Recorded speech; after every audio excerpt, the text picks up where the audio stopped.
한국 반도체 세계 1위 맞죠? 삼성, SK 하이닉스, 우리가 세계 메모리 반도체 70% 만듭니다. 그런데 이상한 게 있어요.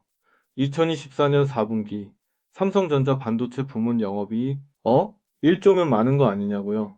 2021년에는 같은 기간 구조였습니다. 1등인데 돈을 못 벌고 있어요. 뭔가 이상하지 않나요? 오늘은 이 역설에 대해 이야기해 보겠습니다. 먼저 숫자부터 볼까요?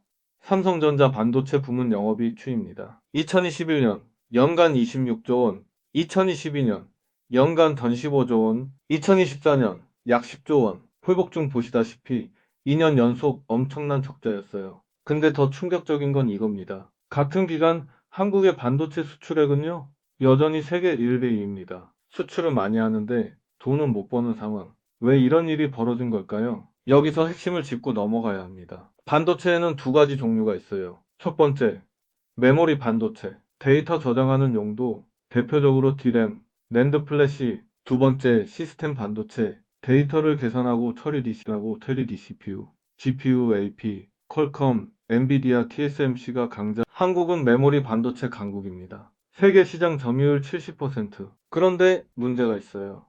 전체 반도체 시장에서 메모리는 겨우 30%, 나머지 70%는 시스템 반도체예요. 더 큰 문제. 메모리 반도체 시장 2024년 약 1,500억 달러, 시스템 반도체 시장 2024년 약 4,500억 달러, 시장 크기가 3배 차이입니다. 쉽게 비유하면요.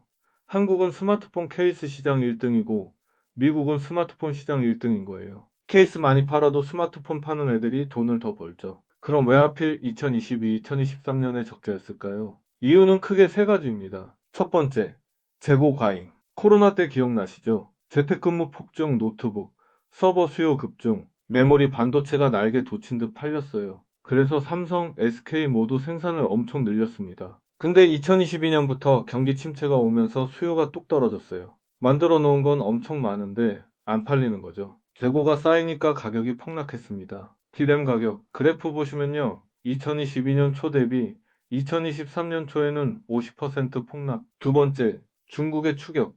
중국 기업들, 특히 YMTC, CXMT 같은 회사들이 기술력을 빠르게 키웠어요. 물론 아직 삼성보다는 한 세대 뒤처져 있지만 중저가 시장은 충분히 잠식할 수 있는 수준.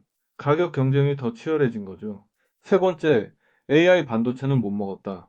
2023년 챗GPT 나오면서 AI 붐 일었죠. 근데 AI에 필요한 건 GPU예요. 엔비디아가 싹쓸이 했습니다. 메모리 반도체는 부품일 뿐이고 GPU가 핵심인 거죠. 그래서 엔비디아는 2023년에 주가 200% 올랐는데 삼성은 제자리, 반도체 1등인데 AI 돈잔치에는 끼지도 못한 겁니다. 그럼 삼성은 계속 이렇게 힘들까요? 좋은 소식이 있습니다. 2024년 하반기부터 메모리 가격이 다시 올랐어요. 이유는 두 가지. 첫째, AI 서버 증가. 챗GPT, 클로드 같은 AI 돌리려면 엄청난 메모리가 필요해요. HBM이라는 고성능 메모리 수요가 급증했습니다. SK 하이닉스가 여기서 먼저 치고 나갔고 삼성도 뒤늦게 따라잡는 중이에요. 둘째, 공급 조절. 삼성과 SK가 감산을 단행했습니다. 덜 만들어서 가격 방어하는 거죠. 그래서 2024년 4분기부터 흑자 전환했어요.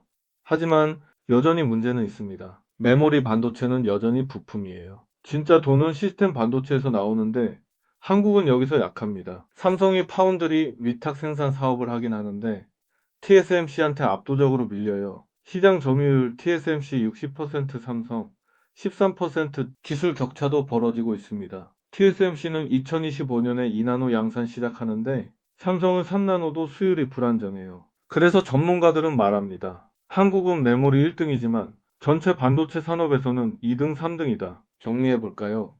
한국이 반도체 1위인 건 맞습니다. 하지만 메모리 반도체만이요. 메모리는 전체 시장의 30%밖에 안 돼요. 나머지 70%인 시스템 반도체는 미국, 대만이 압도적이고요. 게다가 메모리는 경기 변동에 엄청 민감합니다. 경기 좋으면 대박, 나쁘면 쪽박. 2022, 2023년이 딱 그 쪽박 시기였던 거죠. 2024년부터 다시 회복 중이지만 구조적 문제는 여전합니다. 한국이 진짜 반도체 강국이 되려면 시스템 반도체도 잘해야 하는데 솔직히 쉽지 않아 보입니다. 오늘은 반도체 1등 역설에 대해 알아봤는데요.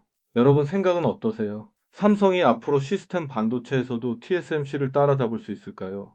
아니면 메모리만 잘하는 걸로 만족해야 할까요? 댓글로 의견 남겨주시면 감사하겠습니다. 다음 영상에서 또 만나요. 구독과 좋아요 부탁드려요.